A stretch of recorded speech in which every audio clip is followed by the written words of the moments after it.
Satyavardhan kidnap కేసులో arrest అయిన వల్లభనేని వంశీకి బెయిల్ మంజూరు చేసింది విజయవాడలోని ఎస్సీ ఎస్టీ ప్రత్యేక కోర్టు. ఇదే కేసులో నిందితులుగా ఉన్న మరో నలుగురికి బెయిల్ మంజూరు చేసింది. వంశీకి మిగిలిన నిందితులకు రిమాండ్ ముగియడంతో ఇవాళ కోర్టులో హాజరుపరిచారు పోలీసులు. తాను అనారోగ్యంతో బాధపడుతున్నారని, ఊపిరి తీసుకునేందుకు మాట్లాడేందుకు సైతం ఇబ్బంది పడుతున్నారని కోర్టు దృష్టికి తీసుకెళ్లారు వంశీ. దీంతో వంశీని ప్రభుత్వ ఆసుపత్రికి తీసుకెళ్లి అవసరమైన వైద్య చికిత్స అందివ్వాలని జైలు అధికారులను ఆదేశించింది కోర్టు. సత్యవర్ధన్ కిడ్నాప్ కేసులో వంశీ మరో నలుగురికి బెయిల్ మంజూరు చేసింది.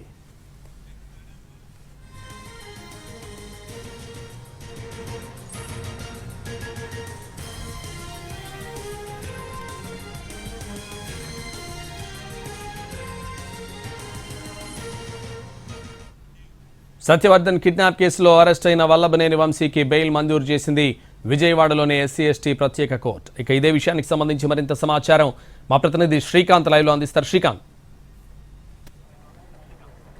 గన్నవరం మాజీ ఎమ్మెల్యే వల్లభనేని వంశీకి ఎట్టకేలకు సత్యవర్ధన్ కిడ్నాప్ కేసులో అయితే కొద్దిసేపటి క్రితమే బెయిల్ మంజూరు చేస్తూ న్యాయస్థానం అయితే తీర్పు వెల్లడించింది. ఈ కేసుకు సంబంధించి ఆయన్ని ఫిబ్రవరి 11వ తారీఖున విజయవాడ పటమట పోలీసులు అయితే అరెస్ట్ చేయడం కూడా జరిగింది. ఏదైతే గన్నవరం టీడీపీ కార్యాలయం మీద దాడి కేసుకు సంబంధించి ఫిర్యాదుదారుడిగా సత్యవర్ధన్ ఉన్నాడు. ఆ కేసుకు సంబంధించి ఆ ఫిర్యాదును వెనక్కి తీసుకోవాలని చెప్పి సత్యవర్ధన్ కిడ్నాప్ చేసి అతన్ని బెదిరించి ఆ కేసుని వెనక్కి తీసుకునేలాగా వంశీ చేశాడని ఎవరైతే సత్యవర్ధన్ ఉన్నాడో సత్యవర్ధన్ సోదరుడు ఇచ్చిన ఫిర్యాదు మేరకు పోలీసులు వంశీ సహా అతని అనుచరుల మీద కూడా కేసు నమోదు చేసి అరెస్ట్ చేశారు. ఇవాళతో వంశీ రిమాండ్ 90 రోజులు ముగియడంతో దీనికి సంబంధించిన తీర్పుని ఎస్సీ ఎస్టీ ప్రత్యేక న్యాయస్థానం వెల్లడించింది.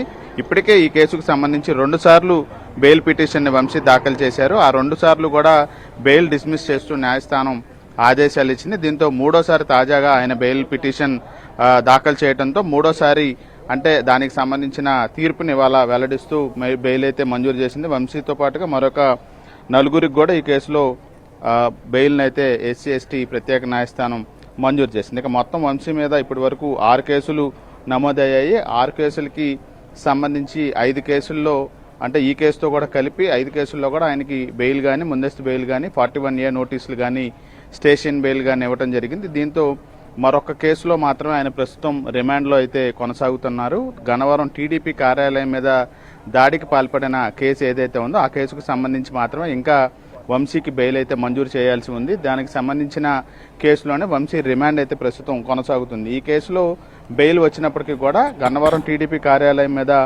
దాడి కేసుకు సంబంధించి ఆయన రిమాండ్ అయితే కొనసాగబోతా ఉంది.